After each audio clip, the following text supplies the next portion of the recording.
Et si, soudainement, l'Afrique abandonnait le rôle de spectatrice pour endosser celui d'architecte d'une révolution militaire mondiale?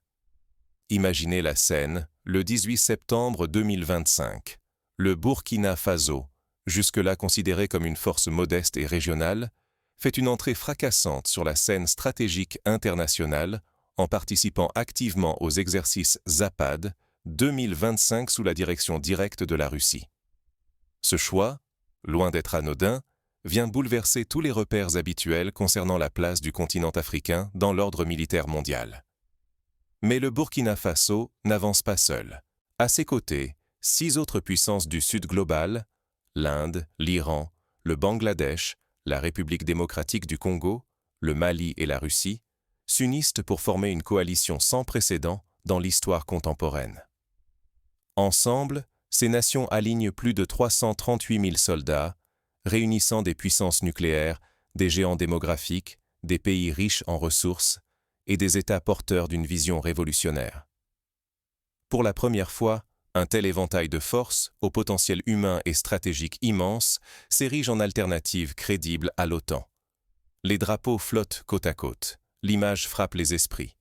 Le Sud global se rassemble, prêt à renverser l'équilibre mondial établi depuis plus de 7 décennies. Ce n'est pas qu'un symbole, ni une manœuvre ponctuelle destinée à impressionner. C'est une fondation, un acte de rupture comparable à la création de l'OTAN en 1949 ou à l'émergence du pacte de Varsovie en 1949-1955. Mais ici, c'est un pôle stratégique autonome et non occidental qui émerge, doté de capacités nucléaires, d'un commandement intégré, d'une diversité culturelle et opérationnelle inédite. L'Afrique, longtemps cantonnée au rôle de terrain d'opération pour les grandes puissances, devient elle-même stratège, capable d'initiative, d'innovation et de surprendre même les adversaires les plus aguerris. L'enjeu est colossal. Pour l'Afrique, c'est l'opportunité de se libérer du joug de la dépendance sécuritaire, d'accéder à la technologie de pointe, de garantir enfin une souveraineté longtemps bafouée. La défense collective Sud-Sud, autrefois simple chimère, prend chair ici et maintenant dans la réalité d'exercices conjoints, de transferts technologiques et de nouvelles doctrines partagées. Mais la question cruciale demeure. Le continent saura-t-il transformer ce momentum en acte fondateur, s'imposer comme acteur décisif sur l'échiquier mondial, ou restera-t-il prisonnier de l'ancien ordre, condamné à subir les choix des autres? Pour comprendre la profondeur de ce séisme géopolitique, il faut remonter à la genèse des exercices Zapad 2025 et en décrypter la portée véritable. Que cache réellement cette opération militaire et pourquoi suscite-t-elle autant d'inquiétudes dans les chancelleries occidentales? Zapad 2025 n'est pas un simple exercice militaire, ni une énième démonstration de force destinée à rassurer ou à menacer. C'est un signal. Pour la première fois depuis la fin de la guerre froide, le monopole occidental sur la puissance armée vacille. La Russie, qui avait déjà surpris l'Occident par son intervention en Syrie en 2015, puis par son implication en Afrique centrale et au Sahel, dirige aujourd'hui la manœuvre la plus ambitieuse jamais réalisée hors du cercle occidental.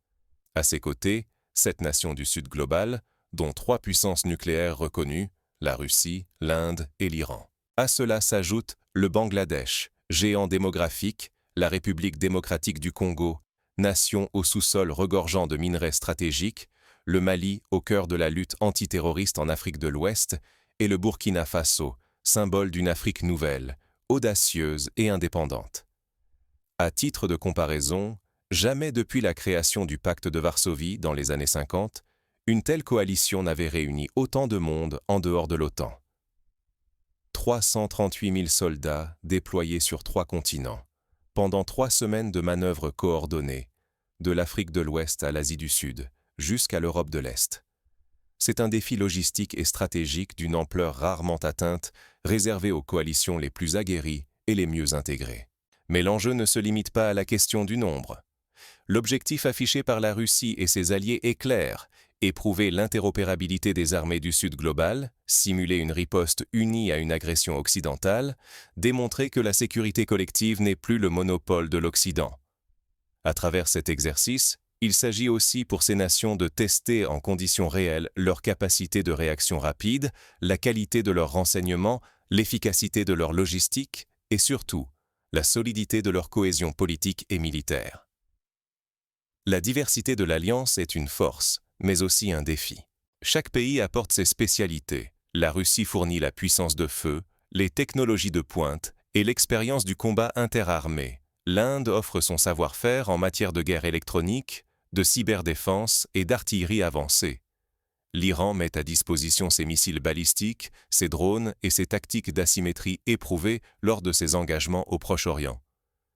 Le Bangladesh, fort de son expérience dans les opérations de maintien de la paix, excelle dans la coordination logistique et la gestion de troupes nombreuses sur de vastes territoires. La République démocratique du Congo, rompue aux combats de jungle et aux environnements hostiles, apporte un savoir-faire précieux pour les opérations en terrain difficile. Le Mali et le Burkina Faso, quant à eux, incarnent l'innovation tactique, la défense communautaire et la résilience des unités intégrées à la population. Pour l'Afrique, ce basculement n'est rien de moins qu'une révolution. Le continent, longtemps perçu comme un simple spectateur ou un champ de bataille, s'impose désormais comme architecte d'un ordre militaire alternatif. Il n'est plus tributaire des stratégies dictées dans les capitales occidentales. Il dispose enfin d'une marge de manœuvre, d'un pouvoir d'initiative et d'une capacité d'innovation qui inquiètent les chancelleries adverses. Face à cette montée en puissance du Sud global, l'Occident vacille. Cela rappelle la panique des années 50 lorsque l'Union soviétique lança Spoutnik, marquant la perte du monopole technologique américain. Ici, la surprise est militaire, mais le choc est tout aussi profond. Jamais depuis la fin de la guerre froide, on n'avait vu un tel branle-bas de combat dans les capitales euro-atlantiques. Multiplication des exercices de l'OTAN, renforcement accéléré des troupes américaines en Europe, surveillance accrue par satellite et drones, campagne de désinformation et de pression économique, tous azimuts. Les réactions ne se font pas attendre. À Washington, Londres, Paris ou Berlin, les réunions de crise s'enchaînent au Conseil de sécurité et au sein des états-majors. Les discours publics se succèdent, dénonçant une menace sans précédent pour la stabilité internationale. L'angoisse sourde qui se lit entre les lignes est celle de voir s'effondrer un ordre stratégique qui, depuis plus de 70 années, reposait sur la prééminence militaire occidentale. Chaque déclaration, chaque sanction, chaque manœuvre vise à préserver un statu quo qui, pourtant, s'effrite inexorablement sous la poussée du Sud global. L'offensive économique s'intensifie. L'Occident menace de sanctions, restreint l'accès aux technologies de pointe, tente d'isoler la nouvelle alliance sur la scène internationale. De vastes campagnes médiatiques cherchent à discréditer les motivations du Sud global, à semer le doute sur la cohésion de la coalition. Mais loin de diviser, ces attaques extérieures soudent les partenaires qui accélèrent leur intégration technologique, renforcent leurs échanges d'informations et mutualisent toujours plus leurs capacités industrielles et logistiques. Sur le terrain, la révolution militaire est tangible. Les Russes déploient des missiles hypersoniques capables de frapper n'importe quelle cible en quelques minutes. Les Iraniens fournissent des drones longue portée qui survolent les déserts et les jungles africaines, tandis que les Indiens testent leur système de défense antimissiles en conditions réelles. Le Bangladesh, fort de son expérience dans la gestion des grandes unités et la logistique sur terrain difficile, contribue à l'organisation des troupes et à l'acheminement rapide de matériel. Le Congo et le Mali, quant à eux, mettent en avant leur savoir-faire dans la guerre en milieu tropical et désertique, s'appuyant sur des décennies de conflits internes pour perfectionner leur doctrine. L'hybridation technologique est spectaculaire. Des systèmes d'armes adaptés aux réalités africaines, des véhicules blindés conçus pour les pistes sablonneuses ou boueuses, des dispositifs de communication autonomes capables de résister aux coupures de réseau imposées par l'ennemi. La logistique, souvent talon d'Achille des armées africaines, devient un atout grâce à la mutualisation des ressources, à la formation d'unités mixtes et à l'intégration de la chaîne de commandement. Le commandement intégré, inspiré des meilleures pratiques occidentales, fonctionne en temps réel. Les données du renseignement circulent sans délai, les ordres sont transmis de Moscou à Ouagadougou, de New Delhi à Bamako, sans rupture. Les opérations conjointes sont planifiées des mois à l'avance. Exercices de franchissement de fleuves, simulation de riposte nucléaire, scénario d'intervention rapide pour défendre un allié attaqué. Chaque armée apprend des autres, échange ses doctrines, ses innovations, ses retours d'expérience. Au-delà de l'aspect militaire, la portée politique est immense. Le Sud global, souvent relégué à la marge des grandes décisions internationales, démontre qu'il est en mesure de s'organiser, de se défendre et d'imposer ses propres priorités. C'est un message lancé au monde. La souveraineté n'est pas négociable et l'innovation n'est plus le monopole d'un petit cercle de nations. Pour le Burkina Faso, cette révolution n'est pas qu'une question de prestige. C'est un choix de destin. Sa participation à ZAPAD 2025 incarne une rupture stratégique comparable à celle du Vietnam lors de la bataille de Dien Bien Phu en 1954 ou à celle de l'Algérie lors de la guerre d'indépendance. Le pays mobilise ses forces communautaires, s'appuie sur l'intelligence du terrain et mise sur des tactiques asymétriques qui déconcertent les adversaires. Des unités légères, mobiles, capables de frapper puis de disparaître, soutenues par une population acquise à la cause nationale. Même des adversaires 10 fois supérieurs en nombre hésitent à s'engager dans des affrontements directs, redoutant la capacité de résilience et d'adaptation des forces burkinabais. Ce renversement ne se limite pas au champ de bataille. Pour la première fois, des officiers africains siègent à la table des grandes décisions opérationnelles, aux côtés de militaires russes, indiens ou iraniens. Le savoir-faire africain est reconnu, intégré dans la planification des opérations conjointes, valorisé dans la définition des doctrines. L'Afrique ne subit plus la doctrine importée. Elle l'influence, la transforme, l'adapte à ses besoins et à ses réalités. L'impact est immédiat sur l'industrie de défense locale. Des usines émergent, des laboratoires conçoivent des équipements adaptés au climat, à la géographie et à la culture militaire africaine. Les transferts de technologies s'accélèrent, radars, cyberdéfense, blindés tout-terrain, systèmes de drones low-cost, munitions intelligentes. L'objectif affiché est clair, se libérer de la dépendance au dollar, maîtriser la logistique, contrôler chaque maillon de la chaîne de valeur, du renseignement à la mise en œuvre des systèmes d'armes avancés. Un effet domino s'installe. D'autres nations africaines observent, s'inspirent, envisagent de rejoindre l'Alliance. L'Éthiopie, géant de la Corne de l'Afrique, modernise en urgence ses forces et multiplie les contacts diplomatiques. L'Ouganda, fort de son expérience dans les opérations régionales, envoie des délégations pour étudier les nouvelles doctrines. L'Algérie, fidèle à sa tradition d'indépendance, s'interroge sur l'opportunité d'un basculement stratégique. Hors du continent, la Chine, le Pakistan, le Venezuela, la Corée du Nord, tous suivent de près l'évolution, prêts à basculer si la dynamique se confirme. Le plus frappant. Pour la première fois, l'Afrique n'est plus un terrain d'affrontement ni un marché captif. Elle devient une force stratégique à part entière, capable de fixer ses propres priorités, d'inventer de nouveaux modèles de guerre et d'influencer l'équilibre militaire mondial.